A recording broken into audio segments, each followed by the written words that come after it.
కామెడీతో ప్రేక్షకులను కడుపుబ్బా నవ్వించే నటుల్లో శ్రీనివాస్ రెడ్డి ఒకరు. కమెడియన్గా ఎన్నో పాత్రల్లో మెప్పించారు ఈ టాలెంటెడ్ నటుడు. తన కామెడీ టైమింగ్తో ప్రేక్షకులను విశేషంగా ఆకట్టుకున్నారు శ్రీనివాస్ రెడ్డి. కమెడియన్గానే కాదు, హీరోగానూ సినిమాలు చేసి మెప్పించారు. ఎన్నో సినిమాల్లో వైవిధ్యమైన పాత్రలతో ప్రేక్షకులను ఆకట్టుకున్న శ్రీనివాస్ ఓ స్టార్ హీరో సినిమాలో మాత్రం ఎక్కువగా కనిపించలేదు. దాంతో ఆ స్టార్ హీరోకు శ్రీనివాస్ రెడ్డికి మధ్య ఏదో అయ్యిందని గుసగుసలు వినిపించాయి.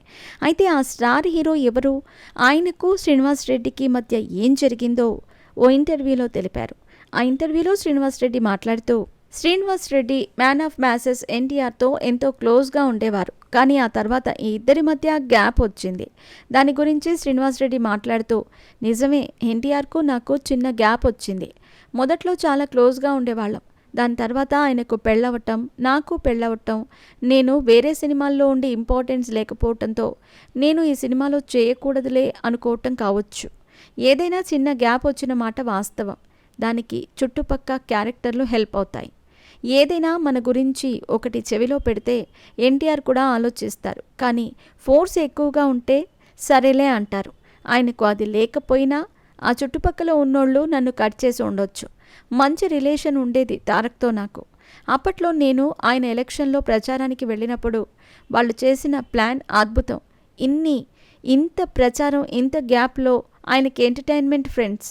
ఫస్ట్ సెక్టార్లో రాజీవ్ ఎంటర్ అవుతాడు, దాని తర్వాత సమీర్ ఎంటర్ అవుతాడు, దాని తర్వాత రాఘవ్ ఎంటర్ అవుతాడు, రఘు ఎంటర్ అవుతాడు.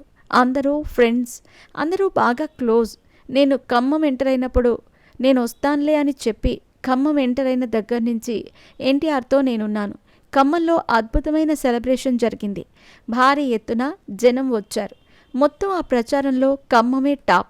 అది అయిపోయిన తర్వాత అందరం కార్లలో బయలుదేరాం. తారక్ కారులో ఎక్కాలి నేను. ఎక్కువ అన్నాడు. నేను ఆ బ్యాగ్ తెచ్చుకున్నాను. ఆ బ్యాగ్ వెనుక కారులో ఉంది, తెచ్చుకుంటా అని. అది తెచ్చుకునేలోపు ఇంకొకళ్ళు ఎవరో ఎక్కారు. దాంతో ఆ బండి బయలుదేరిపోయింది. ముందు వెళ్ళిపోయింది అది. సర్లే అని నేను వెనుక కారులో ఎక్కా.